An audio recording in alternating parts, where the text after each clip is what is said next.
Good evening, Cleveland, and thank you for hosting. What a night. And Montana, you're in the house. You know, I'm honored to be sharing the stage with Senator Ernst and Jason Beardsley and all these distinguished veterans. What a circle of honor. I also proudly represent the great state of Montana and am the first SEAL in the House of Representatives.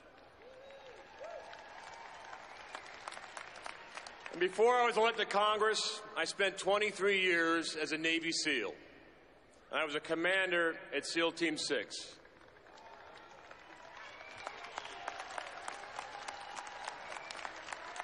But what I'm most proud of is when I was growing up, my daughter was growing up, I told her two things. Don't join the Navy and don't marry a Navy SEAL. She ignored me. She did both. I'm so incredibly proud. I love you, Jennifer.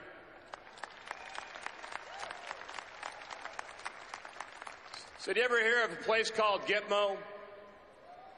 Let's just say I'm personally acquainted with many of those individuals experiencing those accommodations. And let me tell you, they need to stay there forever.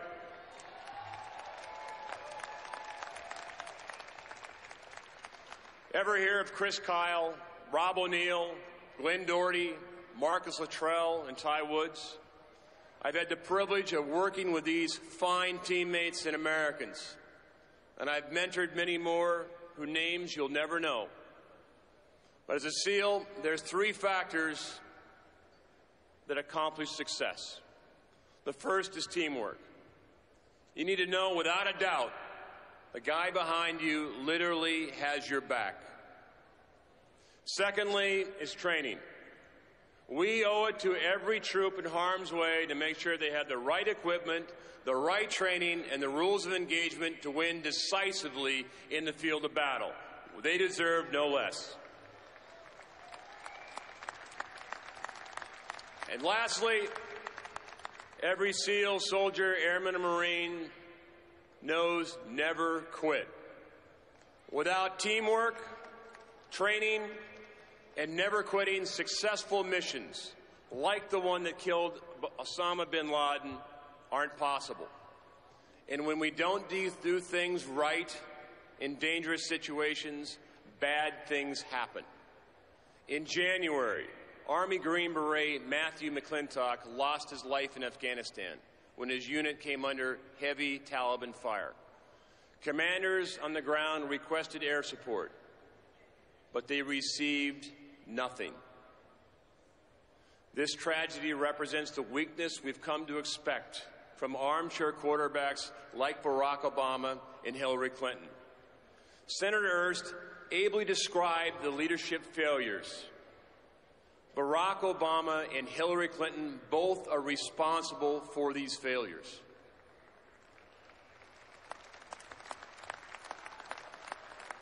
For President Obama and Hillary Clinton, being popular is more important than being the commander-in-chief. President Obama and Hillary Clinton abandoned Iraq. President Obama and Hillary Clinton drew a red line in Syria and then refused to uphold it. President Obama and Hillary Clinton watched passively as China and Russia filled the international leadership vacuum that they created. President Obama reached a dangerous nuclear arms agreement with Iran, a country whose people and leaders tweet death to America. And Hillary Clinton remained largely silent. Our world knows this president is weak, and his anointed successor, the architect of Benghazi, is no better. Together, Barack Obama and Hillary Clinton brought us ISIS and brought down Benghazi. I shudder to think how many times our flag will fly at half-mast if Hillary Clinton is in the Oval Office. You know, I've been to a lot of funerals, and too many funerals. Casualties, unfortunately, are inevitable in war. But the lives of Sergeant McClintock and 4 Americans in Benghazi could have been saved with leadership in the White House. Donald J. Trump is not afraid to talk about radical Islamic terrorism. And I can guarantee you, if we go to war, we're going to go to war to win. We need a commander-in-chief who will support our troops rather than abandon them in Benghazi. We need a commander-in-chief that will put our veterans in front of the line rather than letting them die while waiting for health care. And we need a commander-in-chief that will stand with Israel rather